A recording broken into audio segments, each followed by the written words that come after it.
topics and opinions expressed in the following show are solely those of the host and their guests and not those of W4CY Radio, its employees, or affiliates. We make no recommendations or endorsements for radio show programs, services, or products mentioned on air or on our web. No liability, explicit or implied, shall be extended to W4CY Radio or its employees or affiliates.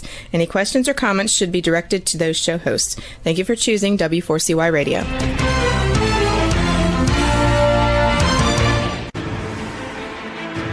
What's working on purpose anyway? Each week, we ponder the answer to this question.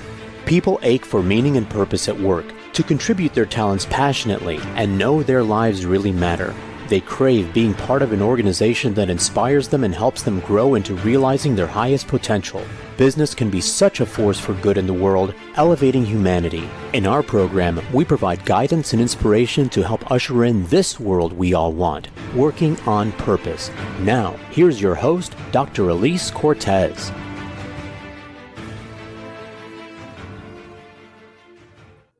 Welcome back to the Working in Purpose program, which has been brought to you with passion and pride since February of 2015. Thanks for tuning in again this week. Great to have you.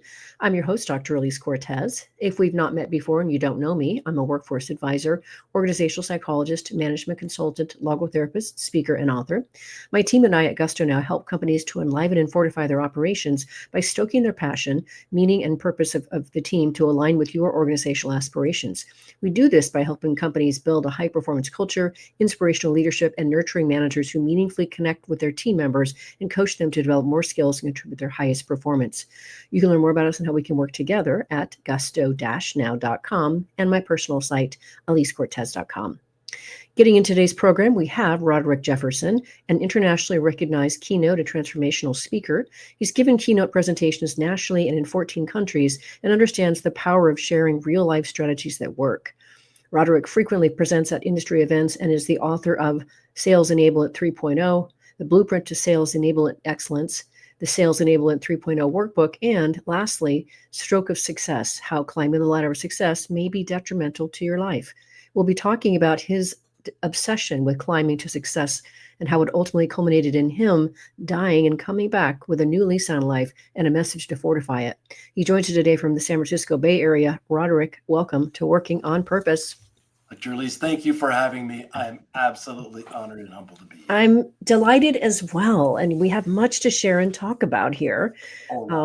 Right, and what I wanted to start with, just because it was a delightful way when you and I first met, and we were having a phone conversation to get acquainted, you told me the story that earlier in your life that you were set out to be a pro athlete. And I think you even had a contract from a team, but then you met this woman and things changed. Maybe you should start with that story.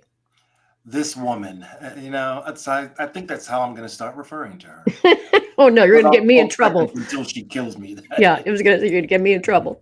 It was an interesting story. I had played basketball all the way through college, and I was about 2 weeks away from leaving. I had a contract down in Nicosia in Cyprus, Greece, to go and do what I had loved since I was 6 years old.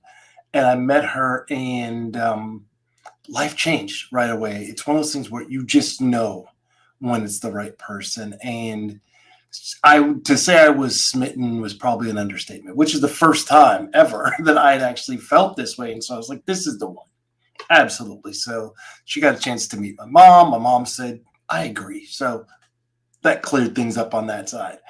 But, we met. I said, I'm going to leave. Why don't you come with me? And she said, no, that's not going to happen. I've known you for 2-3 weeks. There's no way I'm going to go over there. I don't know what's going to happen to my passport. I don't know what's going to happen to me. And I said, fine, then I'll figure it out. What she didn't know is I actually went after that conversation. I called my agent and I tore up my contract. Now, remember, I wanted to get to the point of being a pro. Being a pro was kind of optional at that point. I knew that I wasn't going to the NBA, so it would be cool money and I get a chance to go around the world and those kind of things. But when I told her, here's the answer that she gave me. You're stupid. I thought this was just a fling. I was like, oh, great. I just gave up my entire future for this. And, I have not regretted it for a day. We have 2 beautiful children and a beautiful granddaughter now. And that was literally 35 years ago. and we are still going strong. And I got to believe that after everything this woman's been through with me, she's got to be about a quarter of an inch away from sainthood right now. Such a beautiful story, and Thank you. there's hope for all of us out there that still want to find our partner. So thank you for sharing Absolutely. that. Well, now fast forward here. If we were to just kind of even just roll over your resume, we would find all kinds of really interesting, well-recognized company names that you've had executive leadership roles with. So could you just sort of trace for us, just to give us a bit of a tour of this big career that you've enjoyed here? Thank you for that. It's been an amazing Disneyland fairy tale of a ride. It really has. I started out at AT&T, my first, I'll call it big boy job. And I was an inside salesperson, a BDR, SDR, as they're called now. And I did well, got promoted to account executive, went to President's Club a couple of times, then got promoted to sales leader. And I quickly said, no, thank you. First of all, I don't want to be responsible for other people in their push. And I've also heard that sales leaders actually make less than the people that are selling. That's not what I was about to sign up for. So I actually met with my VP of sales and I said, what if I could do two things? One, take some of the basic rudimentary templates that I created and help people to get, onboarded faster and start hitting quota. And the other piece is, what if you'd had so many people that were eligible for President's Club that you didn't have enough budget. And he said, this is a new job. So I took on my first new job immediately because I wanted to stay close to sales, but I didn't want to have a quota. That I know that now the entire branch became my quota because I became the branch trainer from onboarding through continuing education. From there, like I said, it just shot up like a rocket. I've run enablement at Siebel, eBay, HP, Oracle, Salesforce, Marketo, and a number of others. And I started, as I said, as a BDR. By the time I finished my corporate run, I was a senior vice president. But at that point, I realized that I was kind of the leader of leaders, and I couldn't literally look myself in the face and say that I was a practitioner anymore. So I started my own company about 8 years ago, taking on kind of the things that I was doing, which was something called sales enablement, which was kind of, think about training on steroids. And that worked for a few years. And then a buddy of mine called and said, hey, I've got this SVP slot. You could probably do it with your eyes closed. It's a nice salary. Plus we get a chance to put the band back together. I went out and did it. Little did I know that was going to be the beginning of, this is the first time I've actually heard it called a death march. And I never looked at it that way. But in hindsight, that's exactly what I was signing up for. Mm-hmm. Yeah, as I was writing this for the description of the podcast and the title, I was like, I think this is what we really need to refer to this as. So listeners and viewers, you are in for a ride here as he shares his story here. But let's talk about how things began to unravel. I don't know where you want to start with that, because there's a couple junctures in the story here that are important to say. Yeah, I think I'll start where I was living a great life. I'm flying around on corporate jets and corporate helicopters, and I'm staying in the Monte Carlo casino. I'm riding around in cars at the Grand Prix in south of France, and something changed. I'd come back, I'd taken a new job, and I lived in the San Francisco Bay Area. I was down in Los Angeles, and we were getting ready for a sales kickoff, doing the usuals, walking the property, tasting all the food, checking out all the rooms, making sure that IT was set up. And it felt like a regular day until it wasn't. So we went to dinner like every other night, had dinner, had a couple of cocktails, and I got really tired. But tired on a level that I didn't even know existed, to the point to where I literally woke up with my head down on the table and people staring at me like, are you okay? They looked at me like I had narcolepsy. Like I'd just fallen asleep. And I don't say that in jest. Like I'd fallen asleep in the middle of a sentence, which is about what happened. I said, okay, I'm tired. I'm going to go back to my room. I'm going to get some sleep because tomorrow we've got a lot of things going on. And then I fly home later in the afternoon. Fast forward. The next morning I wake up. every day that I'm out on the road, my wife and I jump on and we sync up. What's going on? How are the kids? How are you? What's going on with there? What's your schedule look like? What I heard was the words similar to what you hear now inside of my head. With her, she heard gibberish, and that I could hear fear in her voice. And she said, let's jump on FaceTime. I need to see your face. But she didn't tell me why. She just said, I just want to see your face. I was like, okay, fine, let's jump on FaceTime. She walked me through, thankfully, stroke protocol, because a friend of hers had one previously, and she had a small TIA also, a minor stroke years back. And it was essentially, what's your name? What's your middle name? I'm like, oh, I don't know. I should probably know that, And this was only, I dare I say, all of this happened 4 years ago. This wasn't something 20 years ago. And so, and she says, count to 10. Fine. 1, 2, 87, 12, 46, 13.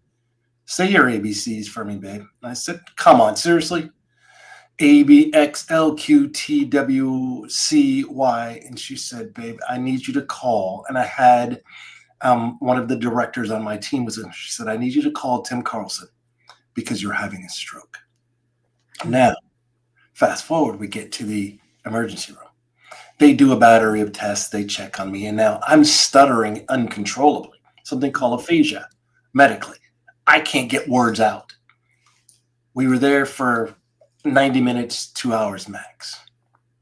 They released me. Why, I do not know to this day. The worst part is, it turns out that there is a clot buster, if you will, of medication that they could have given me to break up the clot that created the stroke. Problem was, and this was miracle number one, I had my stroke while I was asleep. 98% of sleep stroke victims never wake up. That is why it is called the silent killer. So we fast forward to that. We're at the airport flying back. Bad move, as it turns out. I land in Oakland. My wife is there. They meet me. I'm in a wheelchair. Now she's really worried that something's seriously wrong.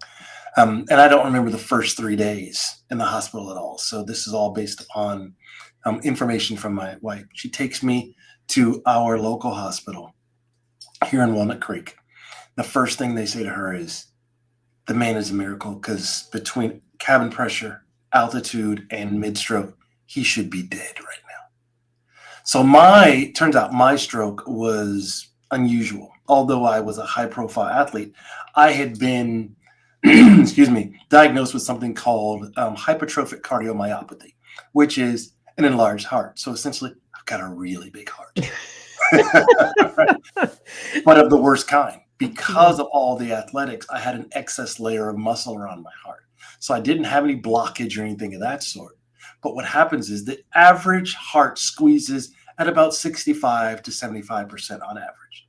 When you get down to 20%, cardiac arrest hits and you die. When they wheeled me into the emergency room, I was at 22% heart function. It only gave me a 2% chance to live. Wow. And that's the good part. So I'm there in the hospital for about 2 weeks at this point. And I'm having a tough time breathing on a particular day. Now, bear in mind, 4 years ago, let's think about this. It's COVID. So no one can come visit me other than my wife. I'm in the ICU, so I really don't want her there because we've got the sickest of the sick people. Right. And so I said, just kind of come when you can. Well, that meant every day for her, of course, right? But my kids couldn't come see me. My family couldn't see me. So it was a lot of FaceTiming. But I stopped doing FaceTime because the less that I used my words and the sicker I got weakness in my tongue. So it was a difficult time swallowing, more or less, trying to speak. So one night I hear I see flashes of lights. I hear code blue, and it's my room. And I'm like, I know I'm not feeling good, but I didn't think I was this bad. And then suddenly I'm watching the machine, and it went from beep, beep, beep, beep to beep. I'm flatlined. Now, for those that are curious about NDEs and near-death experiences. No, I did not see a white light. But what I did see is some of the most vibrant oranges and blues and greens and grays inside that room, because I floated up to the corner of the room. I'm looking down on the doctors and nurses. They're sucking out fluids. They're doing chest compression on me. And I'm thinking, is this how it all ends? This is it? There's no trumpets. There's no, music, no harps, nothing. I look to my left and I see my mom. That's the lady that's up over my left shoulder right now for those watching. And I'm just as stunned as you are probably right now hearing this piece. And I said, okay, Mama, fine. I've done everything I'm supposed to do. I'm ready to go home. I'm done. And she looks at me and she says, and I remember the words like it was yesterday. She said, no, baby, I was sent to tell you, you have a new purpose in life. And she explained to me what I was supposed to do. And I'll talk about that in a bit. But here's what you're supposed to do. And I said, okay, fine, let's go. She said, no, you're going back because there's still things for you to do. Now, I look to my left. She's gone. I get sucked back into my body. Now I'm lying flat on my back. I'm looking up at the doctor. I also should notice that at this point, I've got snow blindness, which means it's bright all the time, like there's a light in my eyes. So I have no concept of day and night. My entire left side, my arm and my leg are paralyzed to the point to where they're not moving. They're just kind of hanging. And now I feel the most excruciating pain in my chest because they're doing these chest compressions and I feel like my sternum's about to snap. And then I hear the two words that nobody ever wants. One word, I'm sorry, that no one ever wants to hear. Clear. I was like, no, please, no, this cannot happen. I've seen enough TV now. I know this is not going to be good. Thank God he is on my right side because remember, my left side is now paralyzed. I hear him rubbing the paddles and he's starting to come down to hit me with the electricity. I go from beep to beep, beep, beep, and I grab his hand. And now they're all running around and the ERT, which is the emergency response team, comes into the room and takes over and they start taking me through a bunch of different battery of tests as well. But I will say this, while I was out, it was kind of like when you go to the dentist and you get twilight. You can hear all of the muffles and talk, but I couldn't tell what they were saying. But when I came back, it was very clear. And I could feel literally the power of we'll call it my soul, being snatched back into my body. And after that is now when the hard work began. Because now I've got physical therapy, I've got speech therapy, I've got occupational therapy. I got to learn how to walk again, start all over, do all the things that come natural to us. I'll say this, Dr. Lees, the one thing that, and it may sound crazy, but the one thing that really caught my attention when I finally was out of the hospital was I realized just how far my couch is from the bathroom. On that note, let's take our first break because I want our listeners and viewers just to really take in the amazing story that you just shared before we go on and talk about what it took to move away from that hospital bed that brought you back to life. I'm your host, Dr. Elise Cortez. We've been on air with Roderick Jefferson, an internationally recognized keynote and transformational speaker. We've been talking a bit about his life-changing story and the details of it. After the break, we're going to learn a bit about his recovery, what that entailed, and where his recovery has taken him to today. We'll be right back.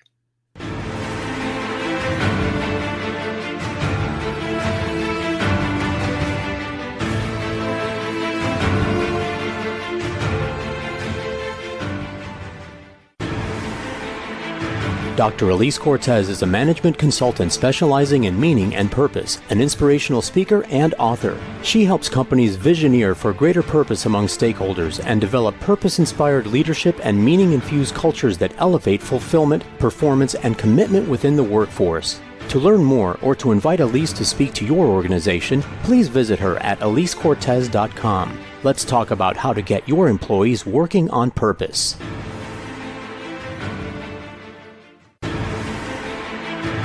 This is Working on Purpose with Dr. Elise Cortez. To reach our program today or to open a conversation with Elise, send an email to Elise, A-L-I-S-E, at EliseCortez.com. Now, back to Working on Purpose.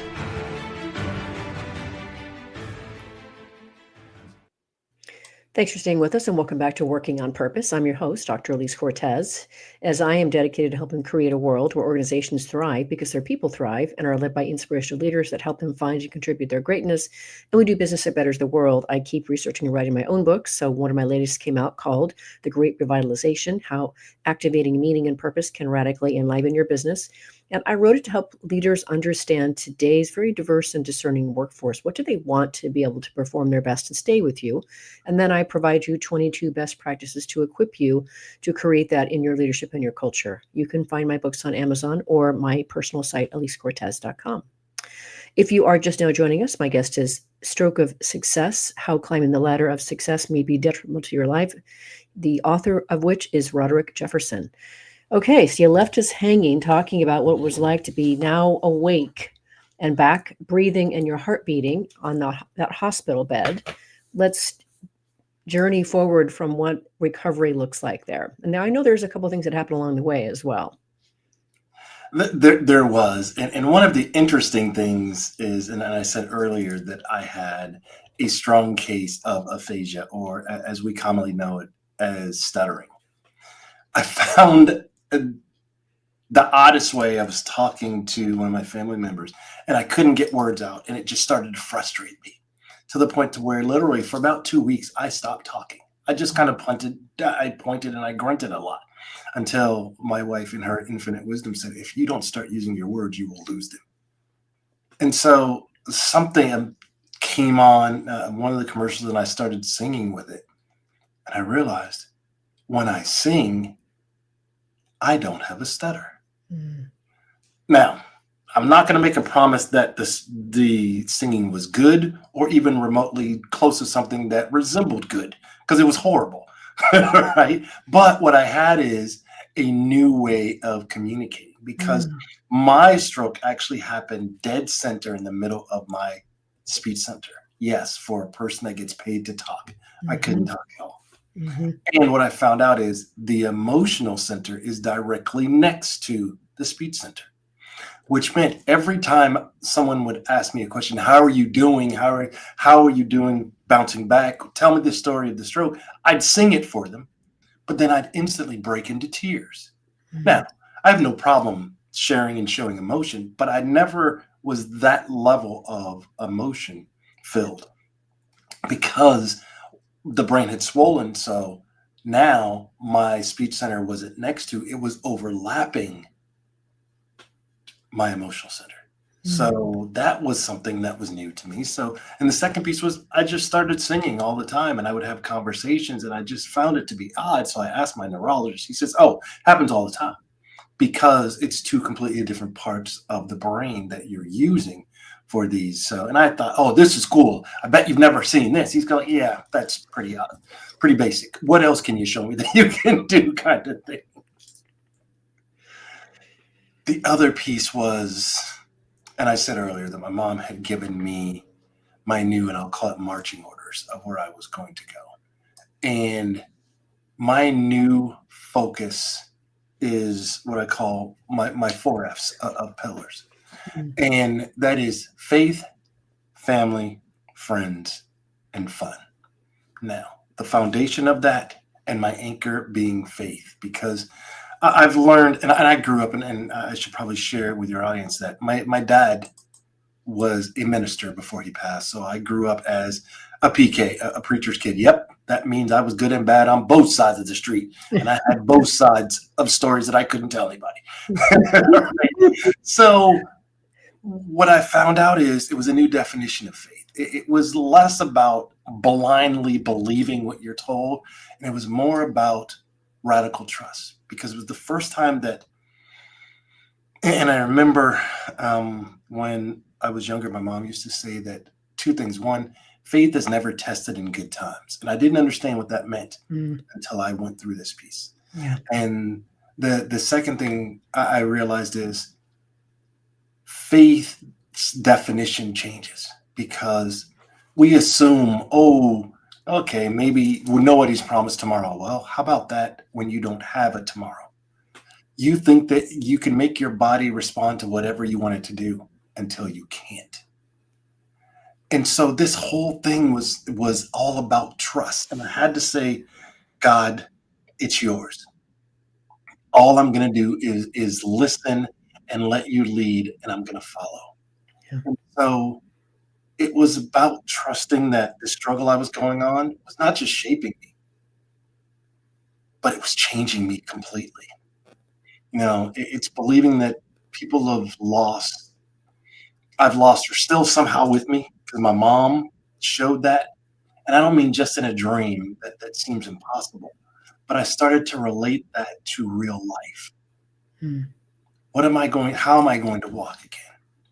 I had to literally think, bend your knees, put one foot in front of you, move the next one, shift your weight, turn your shoulders, and things that just as children we naturally do. Until, like I said, you can't. And then I realized that there were other people that were watching what was going on. I was in a number of support groups, and my recovery started to accelerate to the point to where I actually started to have survivor's guilt, because I'd be on one of the groups and someone said, it's been 10 days and I just walked across the street, across the room, or I can use a real spoon again. And I'd be like, oh man, I got a keynote coming up in San Diego in 2 weeks. I'm not going to tell these people that, right? I also realized that just like everything else, you can't compare yourself. Your chapter 12 may be their chapter 50, right? Or my chapter 2 may be their chapter 37.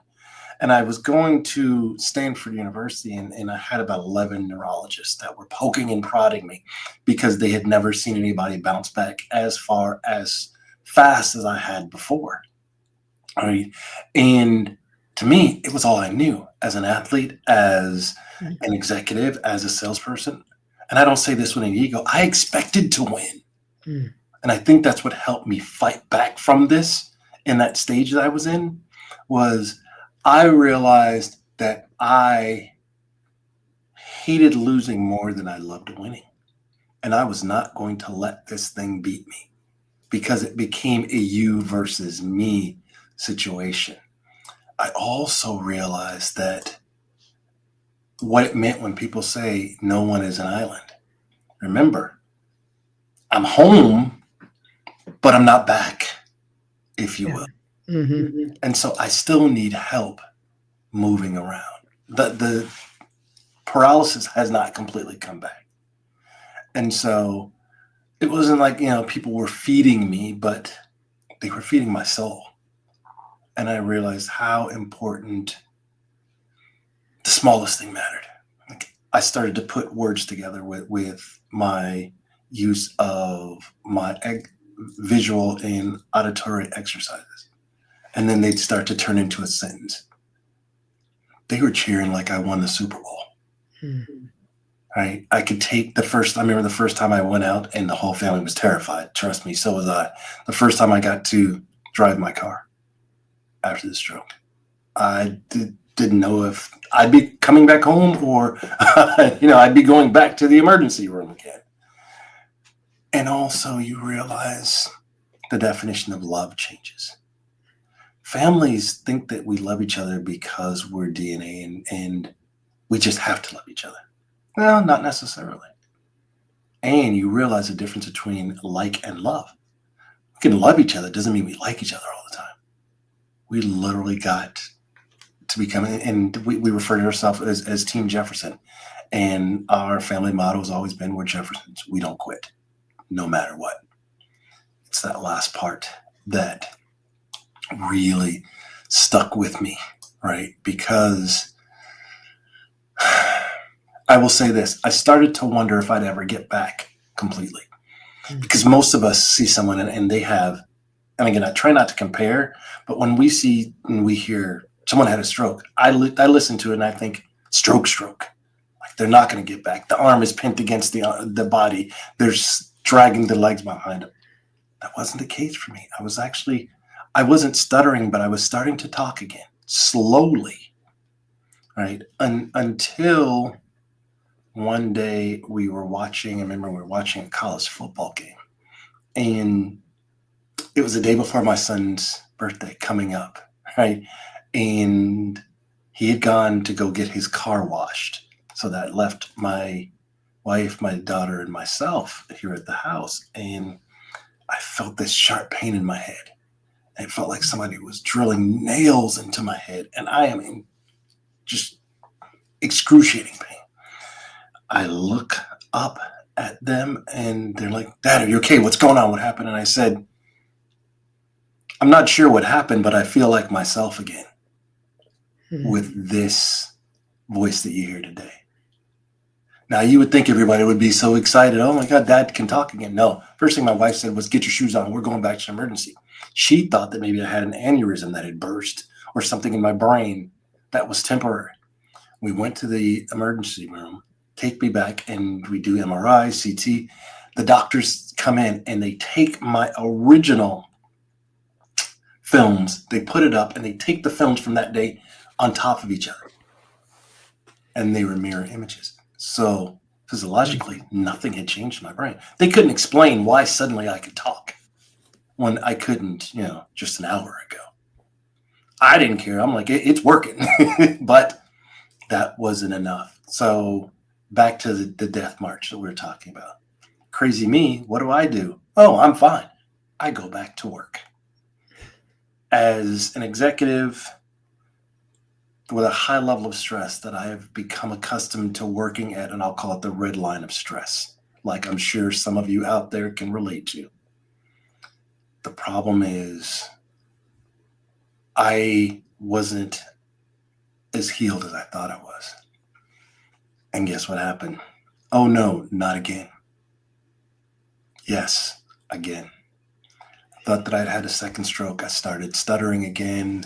My head was killing me. I was feeling numbness in my limbs. Right back to the same hospital, literally 2 rooms away from where I was before. And at that point, and I know you can believe what you choose to. For me, God said, "You don't get it third time.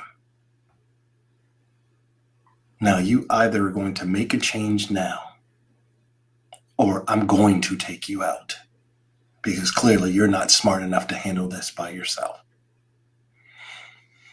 I stayed in the hospital a bit. I went through the same regimen and routine that I went to before, but this time I came home a very different man. I was ready. I was prepared. And I knew that had I continued doing things the way I was going to, or I was planning to, and had continued doing,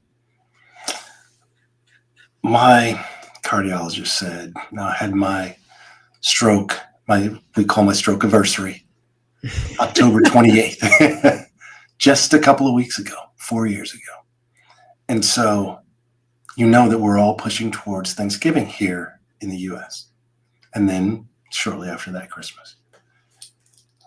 My cardiologist said, had I not had my stroke, I would have never made it to Christmas, may not have made it to Thanksgiving. So I look at it now and I think that the best thing that ever happened to me physically, of course, there's family and kids and all those things, but physically, the best thing that's ever happened to me was I had a stroke, I died, and they brought me back. Oh my goodness. All right, let's grab our last break on that one so people can just chew on that. After the break, I want to talk about where we are, where's the direction next? What did Mama tell us, and how we play in the game of life after this juncture? I'm Elise Cortez, your host. We've been on the air with Roderick Jefferson, an internationally recognized keynote and transformational speaker. We'll be right back to talk about his direction from here.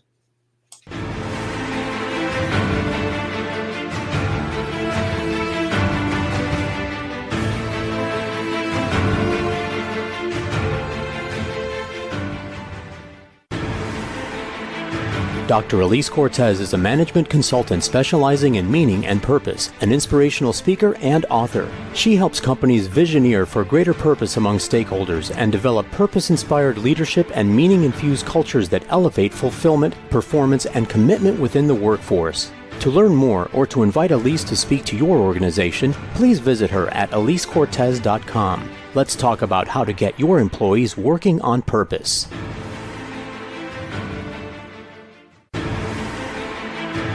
This is Working on Purpose with Dr. Elise Cortez. To reach our program today or to open a conversation with Elise, send an email to Elise, A-L-I-S-E, at elisecortez.com. Now, back to Working on Purpose.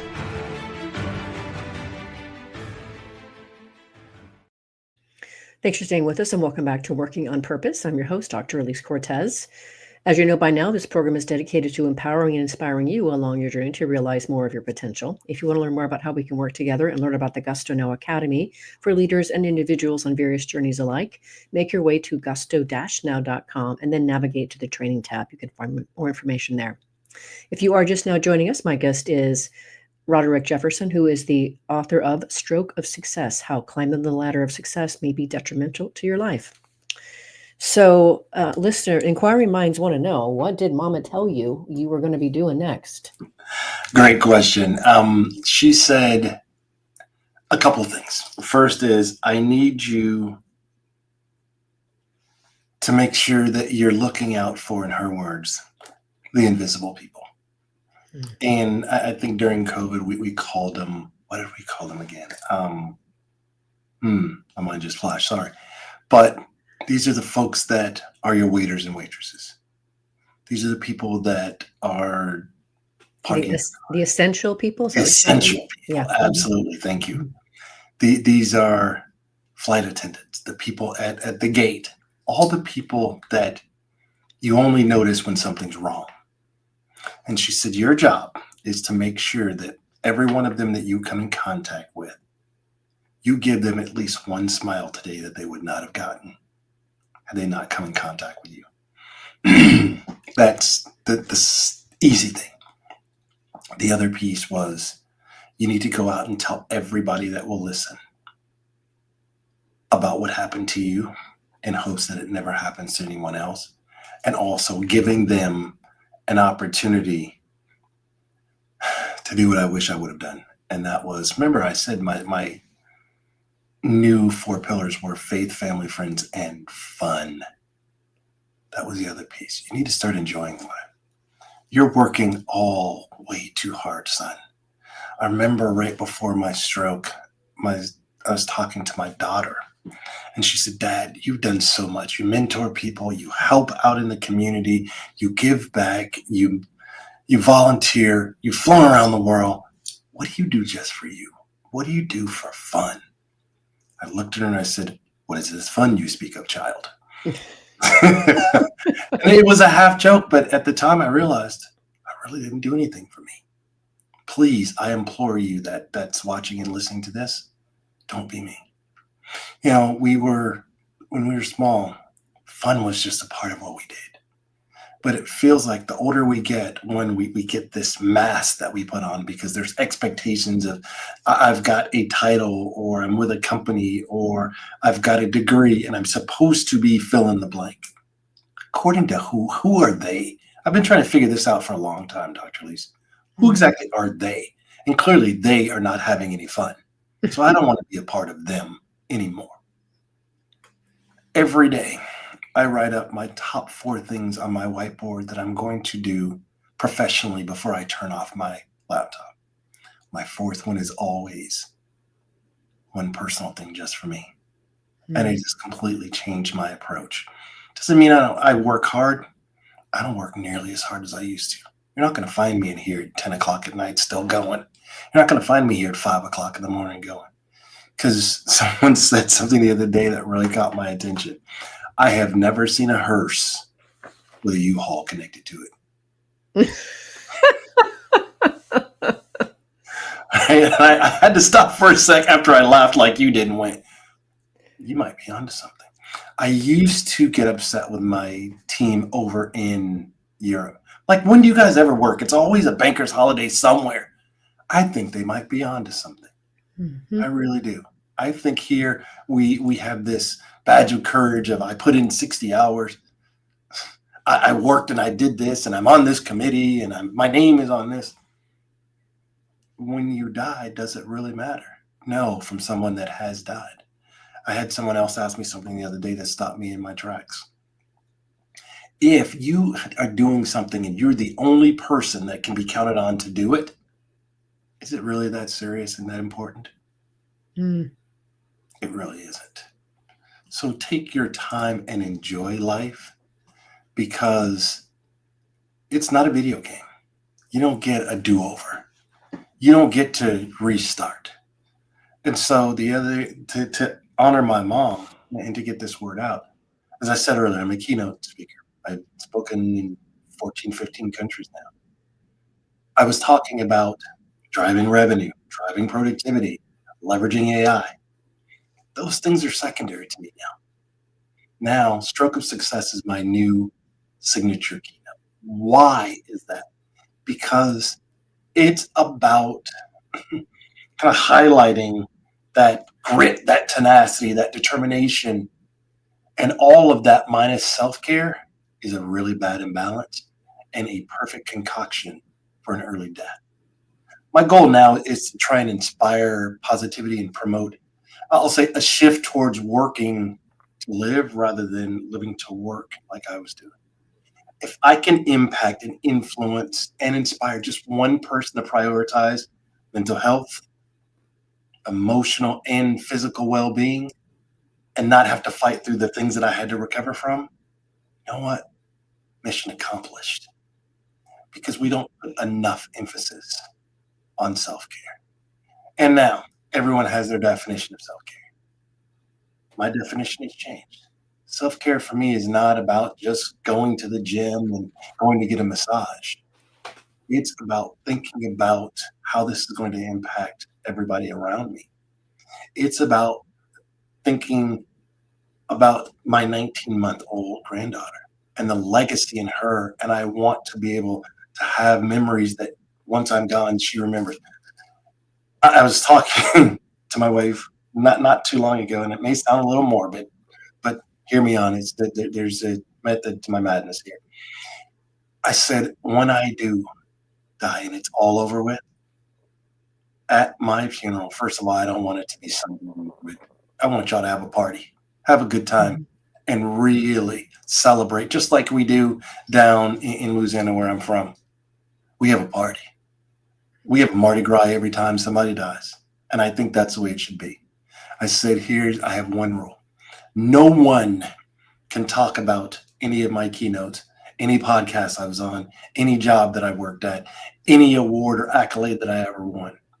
They're only allowed to talk about how I made them feel once I was in their presence and when I walked away from them, and what part of me I left them with. That mission accomplished. That is so beautiful. In fact, by the way, I would be remiss, Roderick, if I didn't tell you and celebrate with you how beautifully written your book is. It's just so beautiful. It just draws you in, and you're just in there all nestled in it. It's beautiful. In fact, I want to read a short little passage that really spoke to me. It's quite different than what you were just talking about, but still a big part of your message. It reads like this. You say, I've learned that life's obstacles are often our greatest teachers. They don't come to break us. They come to reveal who we truly are. They strip away everything we thought we needed to be happy and show us that what we truly need to be whole. They teach us about our resilience, our capacity for love, and our ability to find meaning even in the midst of suffering. It really speaks to me. Thank you. Thank you so much. If I may ask, what was it about that grabbed you? Well, I've certainly navigated my own suffering. I haven't died and been resurrected and come back to life, but I've certainly navigated some tough stuff that has definitely catalyzed learning and transformation in me to the tune that I literally have become so much more competent and able to be attuned to other people, to how they're feeling, to what they're thinking, helping them find their words and to express them. And that has only come through the suffering. I don't smile for your suffering. I smile because you just made my soul smile. Mm-hmm. In the fact that it is now, through that difficult time, it has made you far more empathetic Mm-hmm. of others and what they're going through, which says to me that you have learned or continue to learn to take those setbacks in life and turn them into stepping stones and turn them into, I'll say, the universe has a way of being one of our best teachers if we'll Mm-hmm. just listen. Mm-hmm.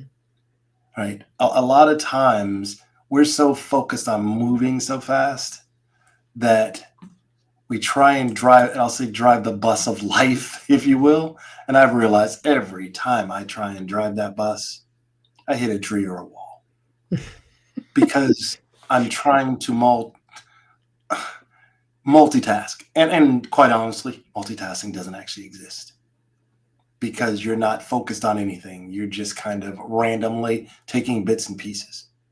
But if you would take your moment, if you will, and just sit in that passenger side of life, it's amazing how beautiful the view is. Mm-hmm. But it takes a person that is willing to take their hands off the steering wheel and say, I don't need to control everything. I don't need to be in control all the time. And I know it's tough because I've got an A+++++ personality as well. That didn't go away with the stroke. But what I've learned to do is to temper that. And I've also learned to shift priorities. I missed my daughter's 8th grade graduation because I was in Paris. Great place to be, not by yourself. I missed my son's football games, dance competitions. My wife, for the longest, felt like she was a single mom. Mm. I had made myself believe that my role as a man is to provide and protect. And I revel in that a bit too much because I believed it so much that I let my ego drive it. Mm. Yeah, I was providing for them. It didn't suck that I was on corporate jets and helicopters and eating well and, playing blackjack at the Monte Carlo casino until I got back to my room and I'm by myself and I'm crying myself to sleep. Everything that glitters ain't gold. And just because you can does not mean you should. You got to figure out, I've got my 4 F's: faith, family, friends, and fun. That may not work for you, but you should have something, a personal mantra. And maybe it's something that only you know of what your priorities are.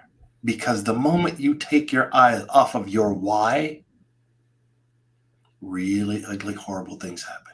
Look, you may never have a stroke, but what I'm about to say may actually shock you. According to the American Stroke Society, every human over the age of 25, 1 out of 4 will incur a stroke in their life. Wow. The one that took me down was my second. I didn't even realize I had had a stroke previously. Mm-hmm. Maybe it felt like a migraine. Maybe it just felt like I was tired because I was working hard. Let me rejigger what I just said. You may never, and I pray to God that you never have a stroke. But Dr. Lisa, as you said, and I'll kind of paraphrase, life is lifing for all of us. We're all going through something. Yeah, so true. Such a beautiful way to finish, Roderick. What a beautiful soul. I am so grateful to know you. I loved your book, and I appreciate so much you coming on my podcast to share this beautiful message and your new way forward in, say, 20 seconds. Would you like to leave the listeners with anything else? I'll leave you with this. Learn how to build balance in your life before your life takes over and takes all the balance away from you. Powerful, Roderick. So beautiful. Listeners and viewers, you are going to want to learn more about Roderick Jefferson, his books, his speaking. So I would direct you first to start at his website. It's roderickjefferson.com. I'll spell it for you in just a second, but you've got all kinds of resources available to you on that site. So Roderick is Roderick, Jefferson, standard spelling, Jefferson, roderickjefferson.com. Last week, if you missed the live show, you can always catch it via recorded podcast. We were on air with Dr. Jamie Goff, the founder of The Empathic Leader, where she specializes in helping leaders unlock their full potential through executive coaching, insightful workshops, and thought-provoking keynotes. We talked about her new book, The Secure Leader, Discover the Hidden Forces that Shape Your Leadership Story and How to Change Them. We dove into her research and expertise in relational attachment styles and how they manifest in leadership effectiveness. Next week, we'll be on air with Cecily Mack, talking about her new book, Undimmed, The 8 Awarenesses for Freedom from Unwanted Habits. See you then. Together, let's lean in and learn how to create destination workplaces where people thrive, grow to their higher potential, all while doing business in a way that betters the world. Let's work on purpose. We hope you've enjoyed this week's program. Be sure to tune into Working on Purpose, featuring your host, Dr. Elise Cortez, each week on W4CY. Together, we'll create a world where business operates conscientiously, leadership inspires impassioned performance, and employees are fulfilled in work that provides the meaning and purpose they crave. See you there. Let's work on purpose.